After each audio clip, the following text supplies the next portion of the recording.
تو حضرت سرکار ابو بکر صدیق کو خود کا خوف نہیں تھا، اس لیے حضور نے فرمایا لا تحزن ابو بکر، میرا غم مت کر، اللہ ہمارے ساتھ ہے۔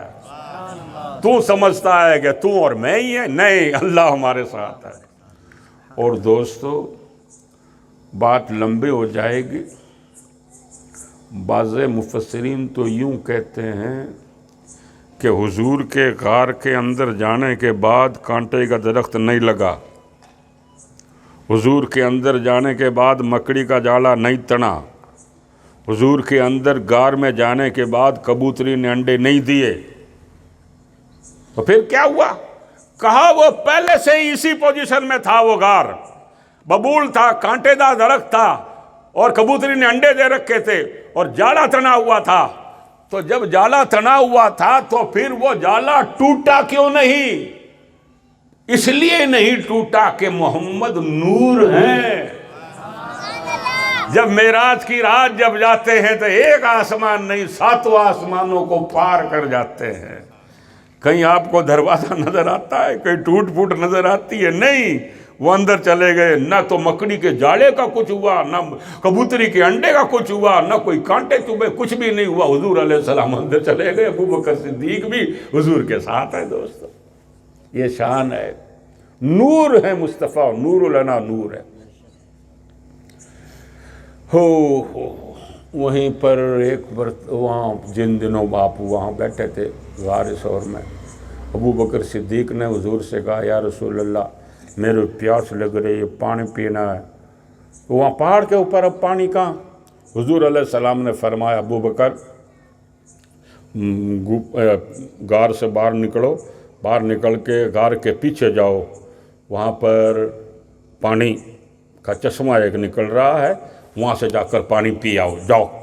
تو وہ باہر نکل کر کے ادھر گئے پیچھے، تو دیکھا وہاں پر پانی کی دھار لگی ہوئی ہے، جیسے کوئی نلکا کسی نے کھول دیا ہے۔ وہاں جا کر ابو بکر صدیق نے پانی پی لیا۔ پانی پیا تو ابو بکر صدیق کہتے ہیں کہ میں نے یمن کا، شام کا اور دوسرے بڑے بڑے میٹھے میٹھے کنووں کا پانی پی لیا، مگر آج جو پانی پیا ہے اتنا میٹھا کبھی زندگی میں نہیں پیا، اتنا تو ٹھنڈا اور اتنا میٹھا۔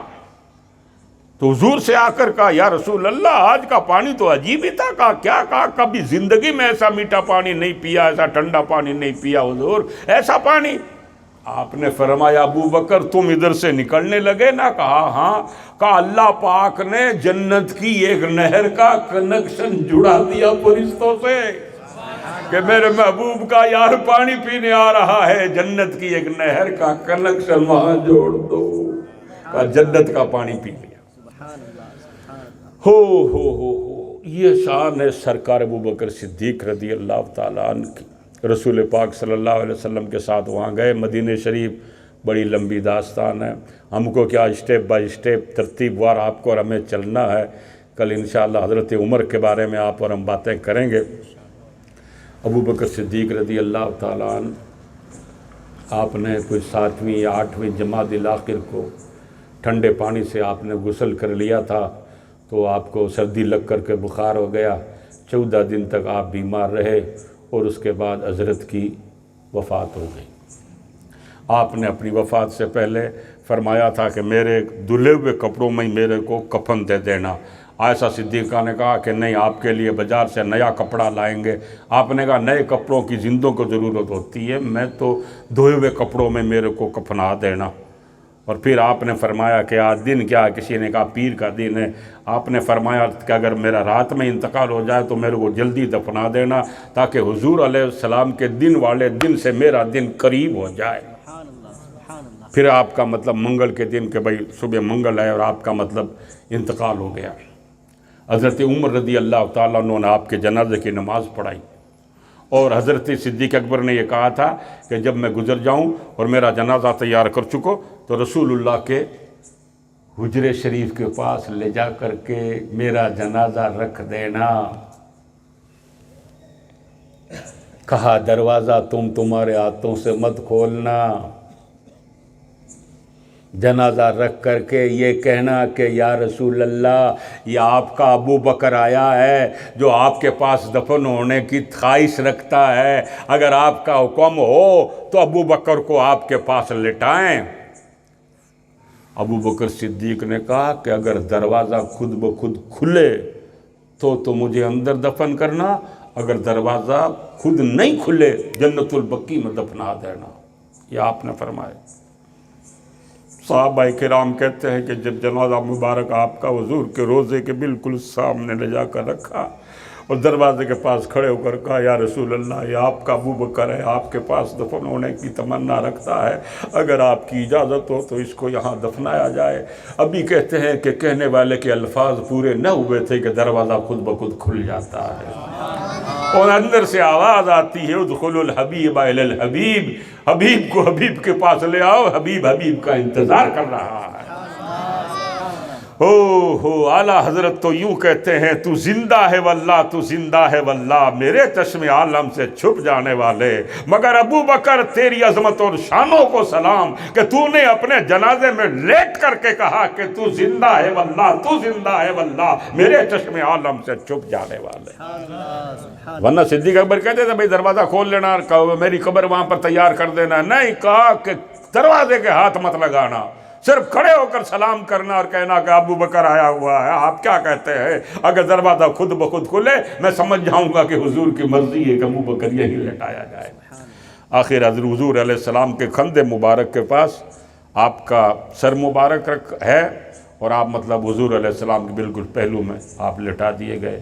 اِنَّا لِلَّهِ وَإِنَّا إِلَيْهِ رَاجِعُونَ وَمَا